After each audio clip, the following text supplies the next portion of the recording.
In this video, I want to talk about playlists and how to generate them. And rather than trying to go on and explain to you what playlists are and what they do, I'm just going to show you. So just to show you that, again, we're going to be using the same three ROMs that I put in the ROMs folder. And just to make it clear, this is not how I would normally organize my ROMs. This is just for a general tutorial to show you that it doesn't really matter where you put your ROMs. It's about where you point Retroarch to the ROMs.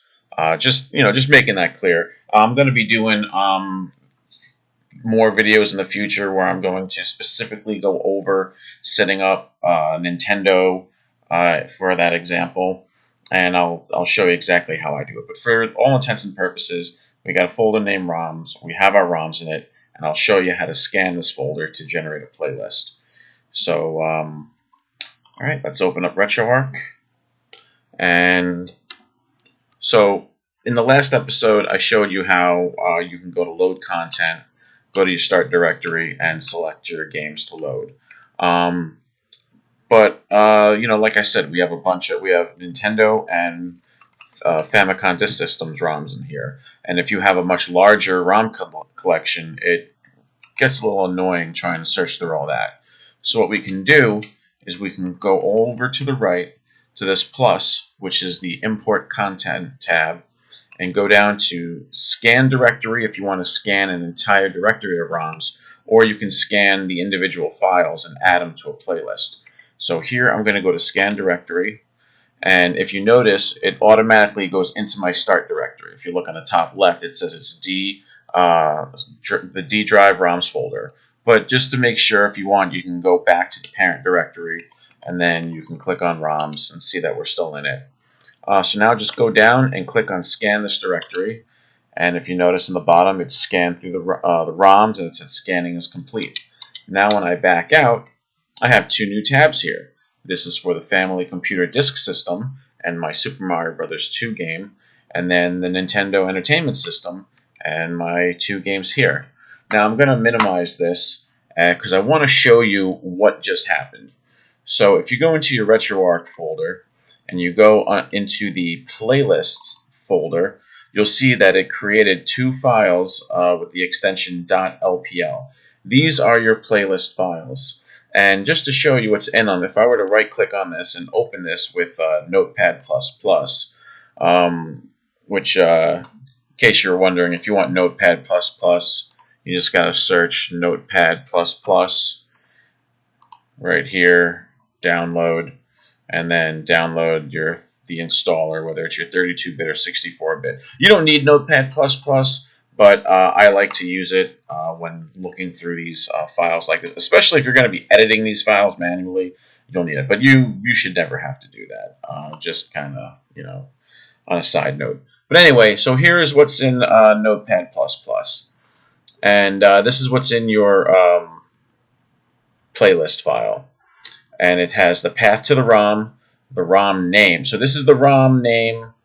The file name itself.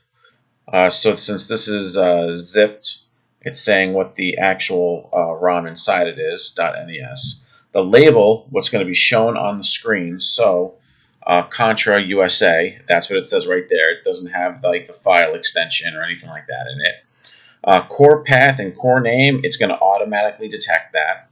And then CRC32, this is the unique CRC hash for that game. If you remember in one of my previous videos, I showed you with using hashcalc for finding the right MD5 hash for BIOS files. This works the same way. I mean, you don't have to do any of this. I'm just kind of trying to show you what's going on. So if I were to take Contra, let's say, drag it onto here with the CRC32 check, you can see that, hold on. Actually, no, that doesn't match. Why not? Oh, I know why. If I were to extract this, let's see. If I were to extract this, extract here. Again, you don't have to do any of this, just showing you. Extract that here. There you go. So the ROM inside this zip file it matches in the playlist. And the only reason why that's important is when it comes to like doing net play and stuff, and even then it's really not that big of a deal. Um, but so that's what's inside the playlist file right here. And then same thing with the, let's go back here, playlist. And for the family computer disk system, edit with Notepad++. And again, you got the name of the database that it's scanned off of. And yeah, I want to mention that so this is automatic scanning is what just happened here. It scanned them, and there's a database file within Retroarch as well. You go into database, RDB, and then these are all the databases for all of the games. So here you go for Nintendo Entertainment System and Nintendo Famicom Disk System. Where's that?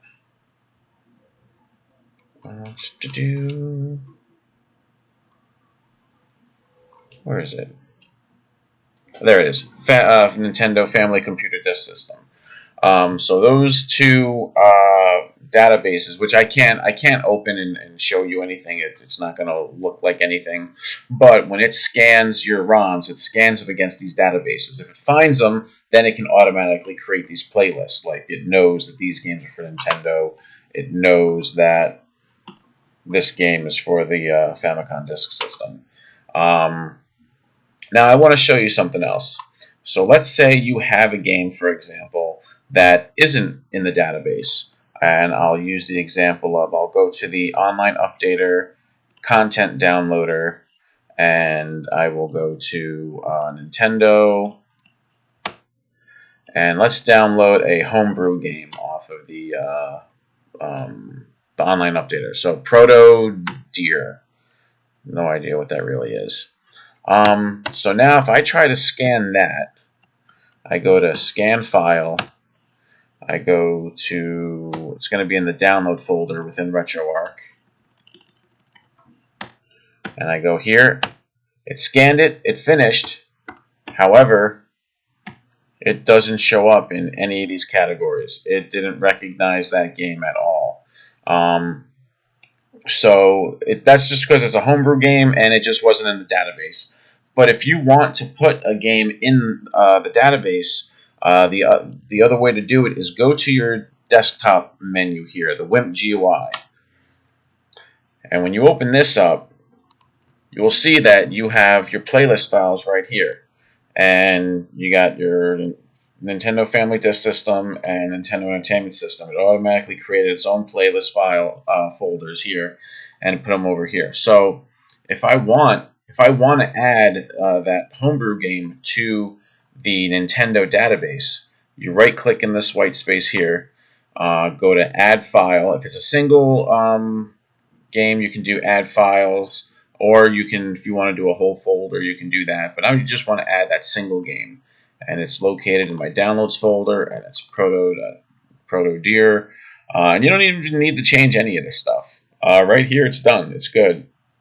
I mean, unless you want to change the name that's displayed when it's, in Retroarch under the playlist tab. But you just click OK. It's now added. And now if I go back to that playlist, there it is, Proto Deer. Not even sure what kind of game it is, but I'm not going to, let's open it up, see what it is. Go ahead, run, use Messin, run.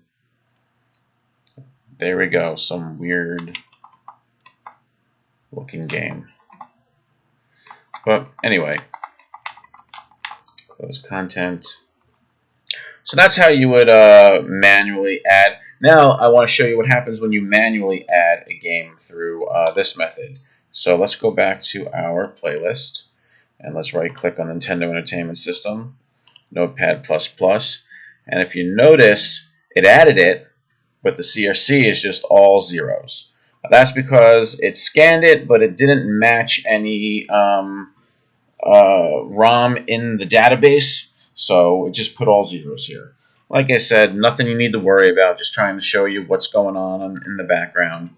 The important part now is that you have The important part now is that you have your games a little bit nicer displayed, and rather than having to go through the load content and browse through everything. So that was just a quick little tutorial there. I know I kind of went quick and I went a little on a couple tangents here and there, but I'm just trying to show you what's going on, what's happening, and you know, as I said, I'm gonna do more in-depth videos for the specific systems, and there I'll go further in detail about these playlists and what I do, how I organize my ROMs, and how I organize my playlists. But for now, this should be good enough for you. Again, if you have any questions, concerns, something was confusing, you don't understand, let me know in the comments, and I'll try to answer your questions. All right, guys, have a good night.